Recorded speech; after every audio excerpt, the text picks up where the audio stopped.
Lieutenant Marcus Reed stood at the wide, shining window of the starship Celestial Hope and looked down at the strange, beautiful planet below. The planet was called Sirali, home of the Cyrillan people. Soft blue and green lights glowed across, the forests at night making the world look like a painting. Marcus had never seen anything like it. Even though he had visited many planets as a peace officer for Earth, Sirali felt new and a little mysterious. Marcus was young, maybe in his late 20s, but his sharp eyes and careful smile showed that he had learned a lot already. The Earth Alliance had sent him, along with a group of diplomats and scientists, to attend a peace summit. For many years, humans and Cyrillan had traded messages and technology, but they had never truly become friends. This summit was supposed to change that. In the grand hall where the summit took place, leaders and important people from both sides talked and laughed. The Cyrillan were tall, graceful, and had shining eyes that seemed to hold secrets. Their skin came in many soft colors, from blue to gold. Their voices sounded like music. Many humans felt nervous talking to them, not because the Cyrillan were unfriendly, but because they were so different. Marcus moved through the crowd, greeting a few people he knew. He listened to stories, smiled at jokes, and tried to look relaxed. In truth, he was curious about the Cyrillan and wanted to understand them better. He wondered how they lived, what they believed, and what they truly thought of humans. Just then, someone touched his shoulder gently. He turned and saw a Cyrillan woman standing there. She was perhaps his age, with deep silver eyes and blue-tinted skin. Her hair was long and soft, and she wore a robe that shimmered like morning mist. There was something kind about her smile. "Hello," she said, her voice smooth and welcoming. "My name is Viola. I have watched you from across the room.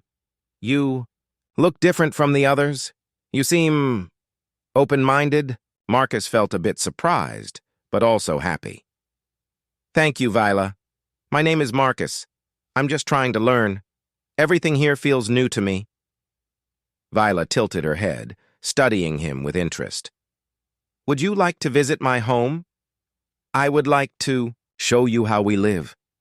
I can answer your questions, and perhaps you can answer mine." Marcus hesitated. He remembered a warning from his friend, Sarah, another human officer. She had told him, "Be careful with the Cyrillan. They have customs we don't understand. Don't rush into things." But Marcus looked at Viola's gentle eyes and felt that she meant no harm. She seemed innocent, even a little shy, so he smiled and nodded. "I would like that, Viola," he said. They agreed to meet after the summit dinner. When it was time, Viola led Marcus out of the great hall, through a long glass tunnel filled with glowing plants. The night air was cool and sweet, carrying the scent of flowers Marcus had never smelled before. The city of the Cyrillan sparkled in the darkness, with soft lights shining from buildings made of crystal and wood. They walked in silence for a while. Marcus felt a mix of excitement and nerves. He wondered what Viola's home would look like. Would it be full of strange machines? Would it be warm and friendly, or cold and serious?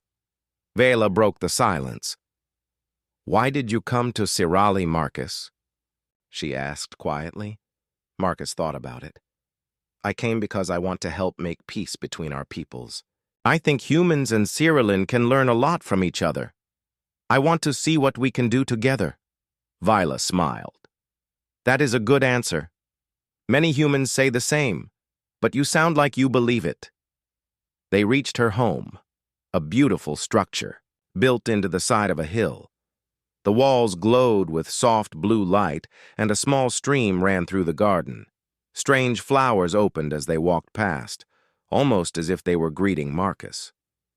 He stopped to look at them, amazed. Inside, the house was both simple and magical. There were no sharp corners. Every wall curved gently. There were windows everywhere, letting in the soft night light. A table stood in the middle of the main room, covered with fruit and bread. Viola invited Marcus to sit. "Would you like some tea?" she asked. "Yes, thank you," Marcus replied. Vela brought a pot of steaming tea and poured it into cups made of shining stone. The drink tasted sweet and calming. They talked for a while about their homes. Vela told Marcus about her childhood near the ocean, and Marcus described life on Earth with its busy cities and wide, wild lands. As they talked, Marcus felt comfortable. He noticed small things: Vila's gentle laugh, the way she listened carefully, the kindness in her eyes. The house was quiet except for the soft sound of water in the garden. Everything felt peaceful. Marcus almost forgot he was far from home. Then, Marcus noticed something strange. On one wall hung a group of small silver discs. Each one was covered in symbols that Marcus couldn't read. There were also a few objects that looked almost like earth books, but with moving pictures inside. Marcus pointed at the discs. "What are those?" he asked. Vela looked at them and smiled. "Those are stories from my family. Each disc holds memories and lessons. Someday, I hope to add my own story to them." Marcus thought that was a beautiful idea. He told her about family photo albums on Earth, and Vela listened with shining eyes. After tea, Vela offered Marcus a tour of her garden. Outside, the air was cool, and the stars were brighter than Marcus had ever seen. The plants glowed softly, lighting the path. Marcus listened to Vela explain the meaning of different flowers and how her people believed that plants could share emotions. Suddenly, Vela stopped near a small pond and looked at Marcus seriously. "Do you trust me, Marcus?" The question surprised him. He looked at her face, searching for a reason behind the question. "Yes," he said softly. "I think I do." Viola nodded. "Thank you for trusting me. Sometimes trust is more important than understanding." They stood quietly by the pond for a few moments. Marcus felt something shift inside him. He realized that this night was special. He had come to Sirali as a visitor, but here, in Vila's home, he felt like a guest in a friend's life. As the evening grew late, Vila prepared a simple dinner. They ate together, laughing and sharing stories. Marcus felt at home, even though he was a world away from Earth. When he finally stood to leave, Vila gently touched his arm. "Would you stay a little longer?" she asked. "There is one more thing I want to show you." Marcus agreed. They sat by the window, watching the moon rise over the forest. Vila told him about the Cyrillian Moon Festival, a night when families gathered to share hopes for the future. She said that meeting Marcus made her hopeful too. When it was time for Marcus to leave, Vela walked him to the garden gate. "Thank you for trusting me, Marcus," she said softly. "Not everyone does. Some visitors are afraid." Marcus smiled. "You've shown me nothing but kindness. I'm glad I came." As he walked back toward the city, Marcus felt light and hopeful. He thought about Vila's gentle eyes, her laughter, and her words about trust. He did not know that this simple visit would change his life, and maybe the future of both their peoples, forever. Marcus woke up early the next morning, sunlight streaming into his room through thin silver curtains. The light on Sirali felt warmer and softer than on Earth, almost gentle, as if the sun itself was welcoming him. For a few moments, Marcus lay quietly, thinking about the previous night.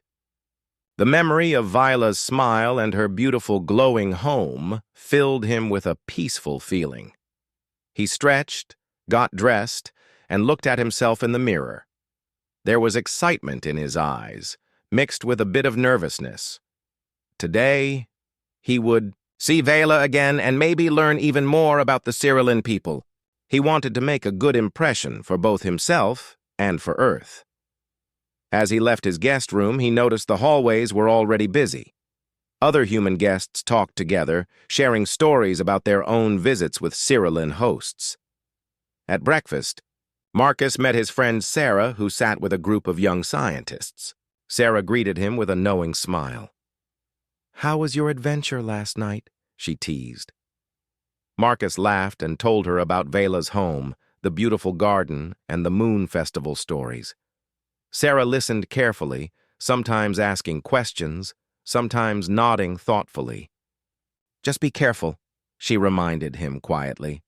"We still don't know everything about the Cyrillin. Don't let your guard down too much." "I know," Marcus replied. "But honestly, Vila seems different from what we heard in training. She's open and curious, and I feel like she wants to help us understand her world." After breakfast, Marcus found Viola waiting for him at the edge of the city's main garden. She wore a long robe the color of morning clouds, and her silver eyes shone with happiness when she saw him. "Good morning, Marcus," she said. "Are you ready for a new day?" "I am," Marcus replied, and together they began walking along a winding path through the city. The city was alive with gentle music and the soft sounds of people talking. Cyrillin children played in pools of glowing water, chasing floating orbs that looked like bubbles. Every building seemed to grow out of the earth itself, covered with vines and shining stones. As they walked, Vila explained more about her people's history. She talked about the Great Peace, a time many years ago when the Cyrillin stopped fighting each other and decided to create a new kind of society, one built on trust, creativity, and sharing. Marcus listened with interest, realizing how different this place was from the busy, sometimes noisy world he came from. "Do you ever get lonely?" Marcus asked quietly. "Everything here feels so calm. On Earth, things move fast, and people don't always have time for each other." Vila thought for a moment. "Sometimes, yes. But we believe that sharing with others, even strangers, can make us feel less alone. That's why we invite guests to our homes. We want to understand you too." They reached a small market filled with fresh fruit, handmade jewelry, and colorful fabrics. Vila bought a sweet blue fruit and gave half to Marcus. He tasted it and smiled at the burst of flavor. "Delicious," he said, and Vela laughed. Suddenly, an older Cyrillin man stopped them. He looked at Marcus with sharp eyes and spoke in the Cyrillin language. Vela replied calmly, but Marcus could feel the tension in the man's voice. After a moment, the man nodded and walked away. Marcus looked at Vela, curious. "What did he say?" Vela hesitated before answering. "He asked if you are my friend or something more. He worries about strangers coming to our world. Some Cyrillin are afraid of change." Marcus understood. "It's the same on Earth," he said. "Sometimes people are afraid of what they don't know." They kept walking, but the moment stayed with Marcus. He realized that trust between their peoples would take time, maybe even years. But he felt that he and Vela could help. Later, Vela led Marcus to a quiet corner of the city where the sound of water running over smooth stones made everything feel peaceful. She showed him her favorite place, a small library filled with glowing books and memory discs. "Each one tells a story," Vela said. "Some are very old, but some are new. Would you like to share one from your world?" Marcus smiled and told her a story from Earth, a tale about friendship and courage. As he spoke, the library's glowing stones picked up the sound of his voice and sent soft ripples of light across the walls. Vila listened carefully, sometimes asking questions, sometimes closing her eyes as if to imagine the scenes. After the story, Vila brought out a small silver disc. "I want to show you something special," she said. She touched the disc, and a moving picture appeared above it. A group of Cyrillin children singing by the sea, the sun setting behind them. Marcus watched, amazed at the beauty and feeling in the images. "This is my memory," Vila said softly. "My family and I used to go to the sea every summer. Now, whenever I miss them, I watch this and remember." Marcus felt touched by her honesty. He realized how much the Cyrillin valued their memories and how important sharing was to them. As the afternoon turned to evening, Viola and Marcus walked back toward her home. The sky was painted with colors Marcus had never seen before. Deep violet, soft orange, and blue so rich it almost looked like water. Fireflies danced around them, making the path sparkle. When they reached Viola's home, she invited Marcus inside once again. This time, the atmosphere felt different. There was a quiet seriousness to Viola, and she moved more slowly, as if thinking deeply. Marcus sat at the table, and Viola brought out a meal of warm bread, sweet vegetables, and a soup that smelled like fresh herbs. They ate together in silence for a while. Then Viola looked at Marcus with concern in her eyes. "There is something I must tell you, Marcus," she began. "I did not invite you here by accident. My people are watching, not just you, but all the humans who came for the summit. For us, trust is not just a feeling, it is a test." Marcus listened carefully, trying to understand. Vela continued, "I wanted to believe you were different, Marcus. Last night, when you trusted me, I started to believe it might be true. But there are those among my people who do not trust humans. They think you might hurt us, or take more than you give." Marcus nodded. "I understand. There are people like that everywhere, even on Earth." Viola looked out the window, her voice barely a whisper. "I heard my elders talking last night. They asked me to learn about you, to test your heart, to see if you would treat me as a friend or only as someone to use. I was afraid at first, but now I am glad I invited you. You have been honest and kind." Marcus felt a mix of emotions, surprise, worry, but also hope. "I promise, Viola, I only want to understand and learn. I want to be your friend, not your enemy." Viola smiled sadly. "Sometimes wanting is not enough. My people will ask more of you. There will be a test, one that will show who you really are. I cannot tell you what it will be. All I can say is this: be true to yourself and trust that what is good will shine through." A quiet moment passed between them. Marcus reached out and gently took Vela's hand. "Whatever happens, I'm glad I met you," he said. Vela squeezed his hand, and you. Suddenly, a soft bell sounded in the distance. Vela stood up, her face calm but serious. "It is time for you to go back to the summit hall. You will need your strength for tomorrow." Marcus stood, thanked Viola for her kindness, and left her home, his mind full of questions. As he walked through the glowing night, he wondered what kind of test was coming and if he was truly ready. Back in his room, Marcus looked out at the Cyrillin city, its lights twinkling in the darkness. He remembered the stories, the food, the feeling of friendship. He hoped it would be enough. But he also knew that something important was coming. He promised himself he would not let fear control him. Whatever the test was, he would face it with an open heart. Marcus lay awake long after midnight, staring up at the soft silver ceiling of his guest room in the summit hall. He could not stop thinking about Viola's words. There will be a test, one that will show who you really are. He wondered what the test could be. Would it be something simple, like a question? Or would it be something much bigger, something that would force him to show his true self? When morning finally came, Marcus washed his face and got dressed in his cleanest uniform.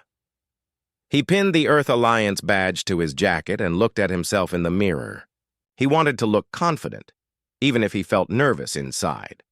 Downstairs, the summit hall was full of movement and voices.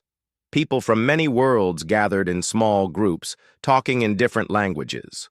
Marcus saw Sarah sitting with a group of scientists, writing notes on a glowing screen. Sarah looked up and smiled when she saw Marcus. "Did you sleep well?" she asked.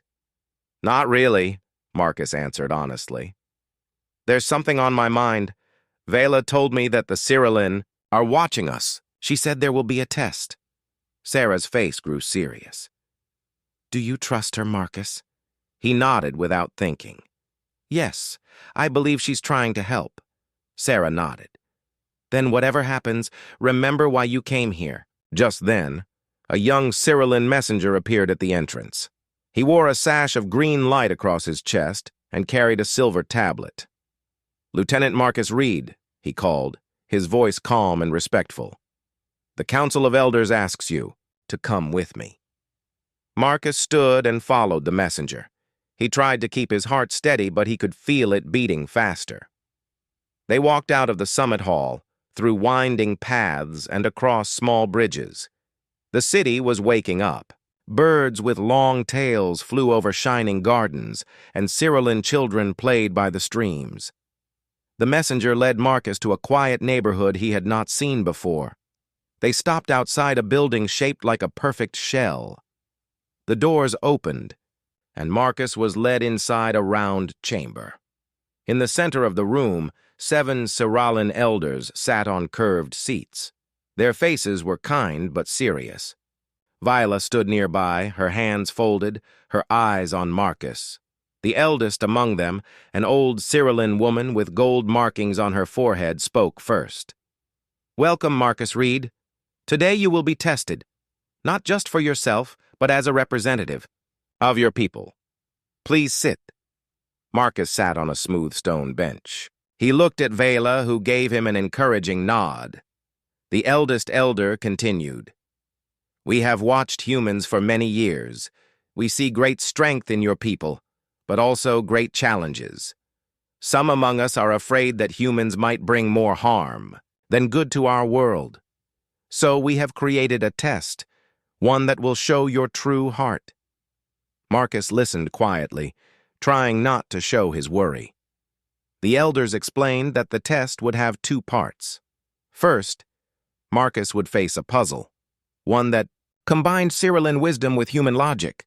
Then he would be given a choice, one that would reveal his deepest values. The chamber doors opened again, and 2 young Cyrillan entered carrying a large, glowing object. It looked almost like a game board, with pieces shaped like stars and moons. The elder explained, This is the puzzle of balance. To solve it, you must place the pieces so that they create harmony between light and shadow. There are many ways to finish the puzzle, but only one creates true balance. Marcus took a deep breath and studied the puzzle. At first, it seemed confusing. There were so many pieces, and each one fit in more than one place. But then he remembered something Viola had said in her garden. Balance is not about perfection. It is about listening and understanding both sides. He began moving the pieces gently, sometimes stopping to look at the pattern from a new angle. As he worked, the room was silent. The elders watched carefully, but no one hurried him. Marcus noticed that when he added too much light, the shadowed side of the board lost its color. When he balanced the pieces more equally, both sides glowed softly. After a while, Marcus finished. The board shone with a gentle, even light, and the pieces formed the shape of a blooming flower. The eldest elder smiled. Very good, Marcus. You have shown that you understand our most important lesson. Balance brings growth. Marcus felt relieved, but he knew the test was not finished. The elder stood and came closer. Now the second part. You must make a choice. She handed Marcus 2 small crystals, one blue, one green. If you choose the blue crystal, you will receive a special Cyrillan gift, a memory disk containing knowledge from our greatest teachers. If you choose the green crystal, you will give your gift to someone else, someone you do not know. Marcus looked at the crystals. He thought about how much he wanted to learn, how special it would be to take a Cyrillan memory disk back to Earth. But then he remembered the children playing in the garden and the older man in the market who worried about strangers. He remembered Vela's trust. Slowly, Marcus picked up the green crystal. I choose to give, he said. I want someone else to have this chance. Maybe it will help bring more trust between our peoples." There was a long silence. The elders looked at each other, and for a moment Marcus wondered if he had made a mistake. But then the eldest elder smiled, her gold markings shining brightly. "You have chosen well, Marcus Reed. This is the answer we hoped for. Real friendship means giving as much as receiving." Vela's eyes filled with pride. Marcus felt a wave of relief and happiness. He realized that the test had not been about puzzles or prizes, but about what kind of person he was inside. But the day was not finished. The elders invited Marcus and Vela to walk with them through the city. As they walked, people gathered along the streets, whispering and pointing. Marcus realized that the test was a public event, and many Cyrillan had been watching. A young Cyrillan girl approached Marcus and handed him a small flower. "Thank you for helping us," she said shyly. Marcus smiled and knelt down to accept the flower. The simple act made him feel welcome in a way that speeches never could. Later, back at Vela's home, Marcus sat in the garden with her. The sun was setting, turning the sky into a painting of colors. Viola poured tea for both of them, her hands steady now. "You did well, Marcus," she said. "The elders will remember your choice. My people value kindness and balance above all." Marcus sipped his tea. "I was afraid I would fail. I thought the test would be about being clever or strong." Viola shook her head. "Cleverness is useful, strength is respected, but trust and giving are what hold our world together." For a moment they sat in silence, listening to the sound of the stream. Marcus looked at Vela and realized he had grown to trust her deeply. He wondered if he would ever see Earth in the same way again. He knew he had changed, even if only a little. That evening, as the stars came out, Viola led Marcus to the edge of her garden. She showed him a special stone path that wound down to the water. "This is where my family gathers on special nights," she explained. "Tonight we will light lanterns and send them down the river. It is a sign of hope for the future." Marcus joined Vela and her neighbors as they released small glowing lanterns into the water. Each person made a silent wish. Marcus closed his eyes and wished for friendship between their peoples. He wished for trust, not only for himself and Viola, but for everyone who would come after them. As the lanterns floated away, Viola touched Marcus's arm. "You have passed the test, Marcus. Now, there will be another challenge, not for you alone, but for all of us. Some of my people are still afraid. There will be debates and hard questions, but you have given us hope." Marcus nodded. He knew that the real work was just beginning. Building trust between two worlds would take more than a single test. But tonight, with the stars shining above and the river of light flowing below, he believed that it was possible. The next morning, Marcus woke up with hope in his heart. The memories of last night, the glowing lanterns, Viola's gentle encouragement, and the feeling of acceptance remained strong inside him. He felt lighter, almost as if a heavy burden had been lifted from his shoulders. As he looked out the window, he saw Sirali's sky painted with soft morning colors, and the city below slowly coming to life. He dressed quickly and made his way to the dining hall where human guests and Cyrillan hosts shared breakfast. The room was full of excitement. People whispered about the events of the previous day, how a human had been tested by the Cyrillan elders, and how something had changed. Some human guests looked at Marcus with new respect, and even the Cyrillan seemed warmer toward the Earth, visitors. Sarah, his friend, sat with him and smiled. "I heard what happened," she said quietly. "You did something special, Marcus. Everyone is talking about it." Marcus felt a little embarrassed but proud as well. "I just tried to do what was right," he replied, stirring his tea. Before he could say more, a Cyrillan attendant entered and called his name. "Marcus Reed, the Council of Elders requests your presence." Marcus stood, straightened his jacket, and followed the attendant. They walked through the gardens and across a small bridge that led to the council building. As they walked, Marcus noticed more people than before watching him, some smiling, some curious. When he entered the council chamber, the atmosphere felt different. The elders sat in a circle, their expressions serious, but not unfriendly. Beside them stood Vela, her eyes shining with quiet pride. The eldest elder rose to speak. "Marcus Reed, your actions have touched many hearts. You have shown our people a new way to look at humans. But there are those among us who still have doubts. Before we can decide on a true alliance, we must have an open meeting. You and Vela will speak for your peoples. You will answer questions and share your dreams for our future together." Marcus felt his nerves return. He had never spoken to such a large group before, especially about something so important. Viola must have noticed his worry because she touched his arm gently. "You don't have to be perfect," she whispered. "Just be honest. Speak from your heart." The open meeting was held in a great hall made of crystal and living wood. Seats were arranged in circles, with Cyrillan citizens and human guests all around. Sunlight poured in from above, making the hall feel warm and welcoming. In the center stood Marcus and Vela. The first question came from a Cyrillan elder with deep blue skin and wise eyes. "Marcus Reed, why should we trust humans? Your people are strong, but in history, strength has sometimes brought pain. What makes you different?"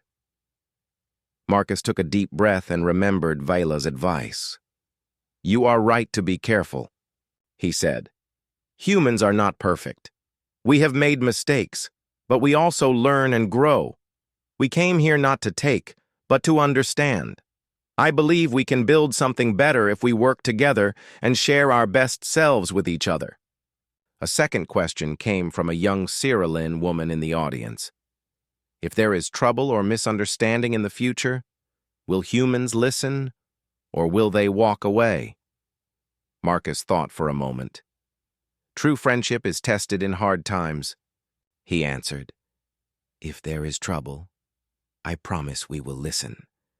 We will not run away. I have learned here that trust is built slowly, one day at a time." Now it was Viola's turn to speak. She talked about her friendship with Marcus, about the tests and the simple moments in her home and garden. She described how Marcus had chosen to give, not just to take, and how that choice had touched her heart. The questions kept coming, from both Cyrillan and humans. Some were practical. How will trade work? How can we share technology safely? Others were emotional. What if our children grow up together and do not understand their own ways? Each time, Marcus tried to answer simply and honestly. He admitted when he did not know something and promised to keep learning. As the meeting went on, the crowd grew quieter, listening closely. People from both sides began to nod in agreement or smile with understanding. After a long while, the eldest elder stood again. "We have heard your words, Marcus and Viola. You have shown us your hearts. But before we decide, we must hear from our people." The hall became alive with quiet discussion. Some Cyrillan elders looked worried, while others whispered excitedly. Human guests talked among themselves, some hopeful, some still cautious. Suddenly, a Cyrillan man stood up in the back of the room. He had watched Marcus closely during the meeting. "I was one who did not trust humans," he said loudly. "But I saw Marcus choose to give away a great gift, even when no one would know. That is not the act of someone greedy for power. I believe we should give this friendship a chance." A few more Cyrillans stood and shared their feelings. Some were still afraid, but most agreed it was time for a new beginning. Then a human scientist spoke up. "We must not forget that we, too, have much to learn from the Cyrillan. We are guests in their world. We must respect their ways." The eldest elder called for a short break. Viola and Marcus stepped outside into the fresh air. The garden outside the hall was quiet, filled with the scent of blooming flowers and the gentle hum of bees. Viola looked at Marcus and smiled. "You spoke well, Marcus. You made people see a better future." "I hope it was enough," Marcus replied, feeling both hopeful and tired. Vela led Marcus to a quiet bench near a small pond. She seemed deep in thought. "There is something you should know, Marcus. I am not only a friend and a host, I am a council advisor. It was my job to watch you and test your heart, not just for myself, but for my whole people." Marcus looked at her in surprise. "You? But you were always so kind." Viola nodded. "I wanted to believe in humans. I wanted to see with my own eyes that trust was possible, and you showed me more than I hoped for." Marcus felt a strange mixture of happiness and sadness. He realized that his time with Vela had always been part of something much bigger. He also felt proud that he had helped change her mind, and maybe the minds of many others. They sat quietly for a few minutes, letting the cool breeze blow away the last bits of tension. Then a bell sounded from the hall, calling everyone back. Inside, the elders took their seats. The crowd fell silent. The eldest elder spoke in a voice that carried through the entire hall. "We have listened, we have learned, and now we decide." She paused, looking around the room. "By the wisdom of the council and the voice of our people, we welcome the humans of Earth as friends and partners.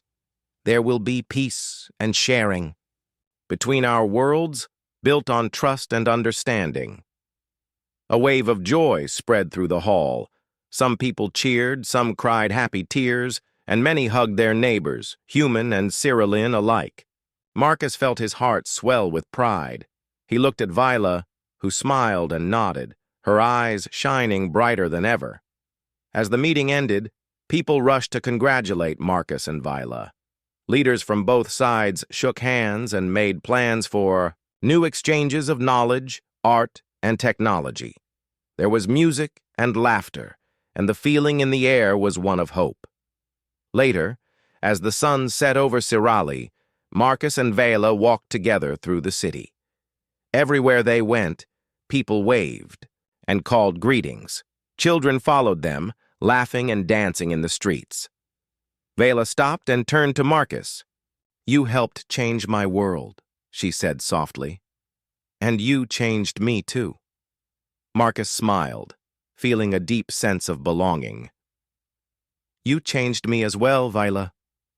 I will never forget what I learned here." That night, as the stars appeared over the glowing forests, Marcus sat outside and watched the sky. He thought about all that had happened, the doubts, the tests, the open meeting. He realized that sometimes the hardest journeys lead to the most beautiful places. The new alliance was only the beginning, but it was a beginning filled with hope and friendship. Marcus knew there would be challenges ahead, but now, with Vela by his side and trust growing between their peoples, he believed anything was possible. The next days on Sirali felt brighter and busier than ever. News of the new friendship between humans and Siralin spread across the city like sunlight through morning clouds. For the first time, humans and Siralin began working together, not only in meetings, but in gardens, schools, and public squares. Everywhere Marcus went, he saw groups of both peoples talking, laughing, and sometimes simply standing together in peaceful silence. Marcus was now known to many people, both human and Cyrillian. Children waved at him in the street. Adults nodded with respect or stopped to ask questions. Some wanted to know more about Earth. Others just wanted to thank him for helping to bring peace. At first, Marcus felt shy about the attention, but soon he realized it was not just about him. It was about hope. People wanted to believe in a better future, and now they had a reason. He spent much of his time with Vela, who was as busy as he was. She had become a symbol of trust between their peoples. Together they visited schools where Cyrillian children, learned about Earth's animals and stories, and human children tasted cerealin fruit for the first time. Marcus watched as the children's laughter filled the rooms, and he thought that this, children learning together, was what real peace looked like. One morning, Marcus and Vela met with a group of engineers in a round building filled with glowing maps and floating screens. They were planning a new water system for the city, using both human technology and cerealin knowledge of the land. Marcus shared ideas from Earth, while Vela explained the cerealin ways of caring for water and plants. A young cerealin engineer, named Senlo, listened carefully. "I never thought we could work with humans so easily," Senlo said. "Our old stories made me afraid, but now I see we are not so different." Marcus smiled. "When we share what we know, we both become stronger." "That's what I learned from your puzzle of balance," Vila added. "And when we trust, we grow. My people taught me that. Now I see it is true for all worlds." After the meeting, Marcus and Vila took a walk through the busy city. The streets were alive with music and the sweet smell of flowers. They stopped at a market where cerealin and humans traded goods, earth books for cerealin art, woven baskets for shining stones, and laughter for stories. Marcus noticed that people seemed more relaxed. Fears and doubts were not gone, but now they were mixed with curiosity and hope. He remembered his first night in Viela's home, when everything felt strange and uncertain. Now, it felt like he belonged. That afternoon, the Council of Elders held a celebration in the city's central square. A stage was built from smooth wood and glowing lights. Flowers floated in the air and children danced in circles while music played. The elders, dressed in their finest robes, welcomed everyone. The eldest elder stood before the crowd and spoke, her voice clear and strong. "Today we begin a new story. Humans and cerealin have chosen trust over fear, friendship over distance. This is not the end, but the beginning. Let us celebrate what we have done, and let us remember that every day is a chance to build more trust." Marcus and Vila were called to the stage. The crowd cheered and clapped. Vila spoke first. "We were once strangers. Now we are friends. I believe our future will be bright if we keep listening, learning, and caring for each other." Marcus followed. He looked out at the sea of faces, some smiling, some serious, all watching with hope. "We are here today because we believed in something bigger than fear. We believed that kindness could change the world. We will not always agree, but we can always try to understand. Thank you for trusting me, and thank you for welcoming us." After the speeches, the square filled with music and dancing. Marcus and Vila joined in, moving with the crowd. Sarah found Marcus and hugged him. "You did it!" she laughed. "I never thought I'd see this day." "It wasn't just me," Marcus replied. "It was everyone. Vela, the elders, the children, and you. We all wanted this." Sarah nodded. "Still, you started something. I'm proud of you."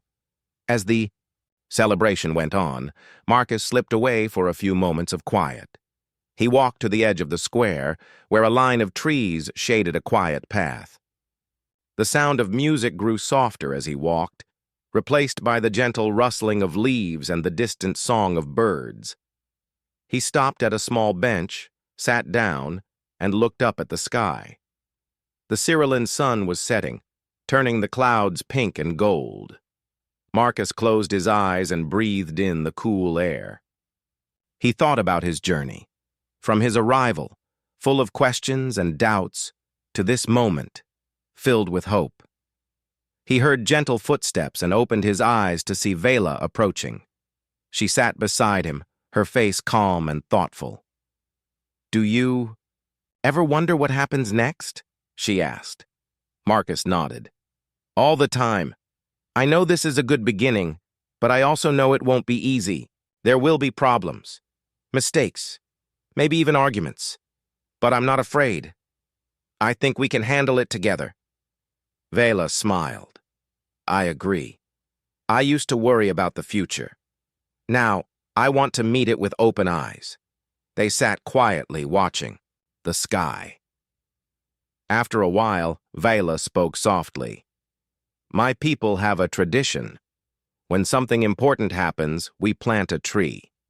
It reminds us to care for the future, not just the present. Marcus liked the idea. Let's do it. The next day, Marcus, Vela, Sarah, and a group of children went to the city's outer gardens. They chose a spot near a clear stream. Viola brought a young tree with silvery leaves, and together they planted it in the rich earth. Each person took a turn adding soil, and then they stood in a circle, holding hands. Viola said, "Let this tree grow as our friendship grows. Let it stand as a sign that we chose hope, even when it was difficult." Marcus placed his hand on the tree's trunk. "And let it remind us that trust is not just a word, but something we must build every day." The children cheered and sang a simple song, their voices clear and happy. As the group walked back toward the city, Marcus felt a sense of peace. He knew there would be new challenges, but he also knew he would not face them alone. A few days later, Marcus received an invitation from the Cyrillian Council. They wanted him to stay on Cyrili as an ambassador, a bridge between the two peoples. Marcus accepted, feeling proud and ready. He would travel to Earth sometimes, but his heart was now tied to Cyrili and its people. Sarah was chosen to lead a team of scientists in joint research. Other humans volunteered to teach, learn, and explore. Cyrillian leaders planned to visit Earth to see its blue oceans and green forests and to meet the families of their new friends. One evening, as the city lights sparkled in the distance, Marcus and Vela walked through the garden they had built together. The new tree stood tall, its leaves shimmering in the moonlight.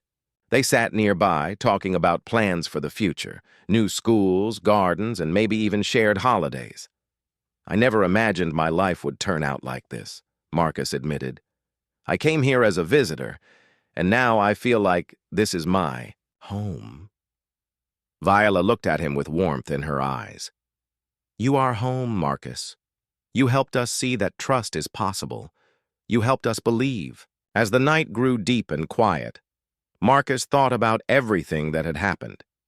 He remembered the first day when he believed Vela was just an innocent host, and he was just a visitor.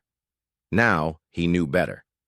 Sometimes the most important journeys begin in the simplest ways: a friendly invitation, a shared meal, a quiet moment of trust. Marcus stood and took one last look at the garden, the city, and the shining stars above. He did not know what tomorrow would bring, but he felt ready. Whatever challenges came, he would face them with courage, hope, and friends by his side. In the end, Marcus realized, true innocence was not just about being harmless. It was about being open to new things, believing in the best in others, and building something strong from kindness and trust.